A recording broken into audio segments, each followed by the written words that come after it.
ఈ ఆశ్రమ బాలికల ఎస్టీ గురుకుల స్కూల్కి నాతో పాటు హాజరైన గౌరవ ఐటీడీఏ పిఓ గారు రాహుల్ గారు, అడిషనల్ కలెక్టర్ లోకల్ బాడీ గారు, స్థానిక మున్సిపల్ చైర్పర్సన్ గారు, వైస్ చైర్పర్సన్ గారు, కౌన్సిలర్ గారు, అదే రకంగా ముఖ్య నాయకులందరూ, కౌన్సిలర్లు అందరూ, అధికారులు, స్వర్ణక్క, teaching and non teaching team, చిన్నారి బాలికలు, ఈ ప్రాంత ప్రముఖులు, మీడియా మిత్రులు అందరికీ మనస్ఫూర్తిగా హృదయపూర్వక నమస్కారం.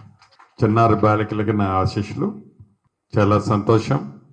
ఇప్పుడే మన రెసిడెన్షియల్ స్కూల్కి సంబంధించి 4,85,00,000 రూపాయలతో ఈ 5 ఎకరాల ప్రాంగణంలో మరింత అభివృద్ధి, అంటే అది వంటగదులు కానీ, క్లాస్ రూములు కానీ, నివసించే రూములు కానీ, ఓవర్ హెడ్ ట్యాంక్ కానీ, మీ ప్రిన్సిపాల్ గారు అడిగినట్లు ఫెన్సింగ్, సోలార్ ఫెన్సింగ్ కానీ, ఇలా టాయిలెట్స్ కానీ అన్నీ కలిపి 4,85,00,000 రూపాయలతో ఇంతకుముందే శంకుస్థాపన చేసుకున్నాం. ఇది మీ మనసుల్లో ఉన్న ప్రభుత్వం, పేదవాళ్లకి అండగా ఉండే ప్రభుత్వం, పేదవాళ్లకి మంచి చేయాలని తాపత్రయపడే ప్రభుత్వం.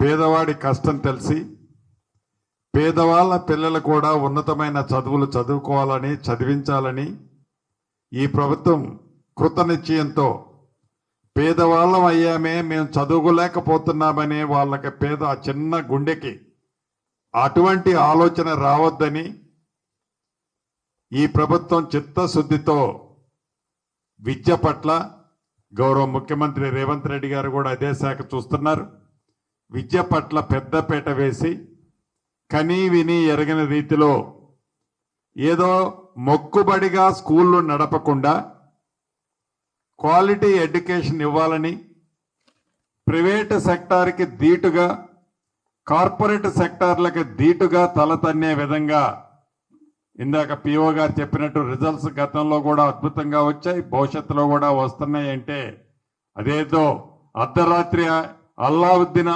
అద్భుతంలా చెప్తే వచ్చేది కాదు.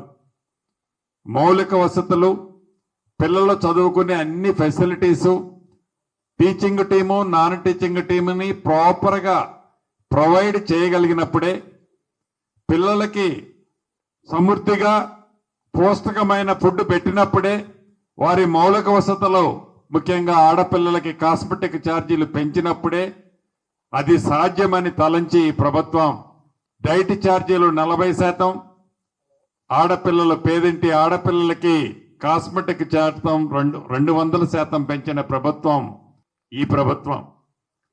ఇందాక మిత్రులు చెప్పినట్లు మీరందరూ కూడా ఒకప్పుడు ఇక్కడున్న మేమందరం కూడా చిన్న కుటుంబాల్లో వచ్చిన వాళ్ళమే.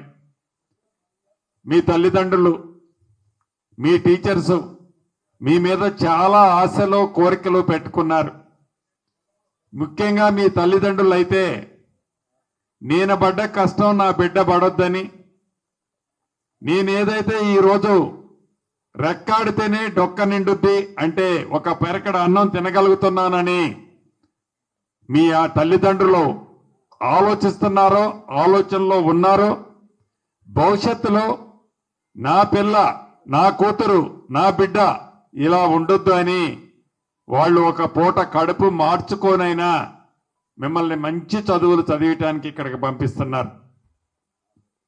ఇది మీరు నిత్యమే ఇంటికి పోయినప్పుడు, ఇందాక ఐటీడీఓ పిఓ గారు చెప్పినట్టు, మీరు ఇంటికి పోయినప్పుడు మీరు గమనిస్తూనే ఉంటారు అమ్మా నాయన పడే కష్టం, పెద్దన్నలు ఉంటే వాళ్ళు పడే కష్టం.